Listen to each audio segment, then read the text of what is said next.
সবসময় বলতেন, আওয়ামী লীগকে সতর্ক করতেন, বলতেন যে সেফ এক্সিট নিন, পালাবার পথ পাবেন না, জনতার উত্তাল তরঙ্গে ভেসে যাবেন। এবং 5ই আগস্ট সেই ঘটনাটি কিন্তু ঘটেছে। আপনি এটাকে আগে থেকে কীভাবে জানতেন বা কীভাবে এরকম মূল্যায়ন হলো যে তাদের এই পরিণতি হবে? না, আমাদের যে রাজনৈতিক অভিজ্ঞতা এবং আমরা যতটুকু আপনার রাজনৈতিক ইতিহাস জানি, পড়াশোনা করেছি, তাতে করে দেখেছি যে আপনার এই অত্যাচার, নির্যাতন, নিপীড়ন, স্বৈরাচারী ভূমিকা পালন করে ফ্যাসিবাদও টিকতে পারেনি।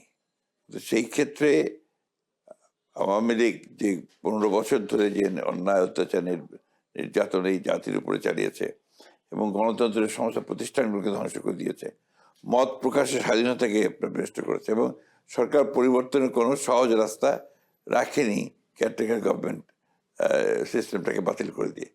ফলে এটা খুব অভ্যাস ছিল যে একদিন না একদিন তাকে যেতেই হবে, জনতার রুদ্ররসেই যেতে হবে এবং তখন পালাবার পথ খুঁজে পাওয়া খুব কঠিন হবে।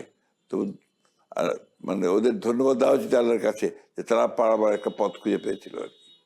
স্যার, আরেকটি কথা বলতেন যে কোথায় সেই তরুণরা কোথায়? আপনি বারবার বলতেন তরুণরা জেগে উঠলেই আসলে এই সরকারের পতন বা ফ্যাসিবাদের পতন হবে এবং দেশটি নতুন করে গড়ে উঠতে পারবে। আপনি কিন্তু এই উক্তিটা করতেন বারবার এবং সেই তরুণরাই কিন্তু জেগে উঠেছিল।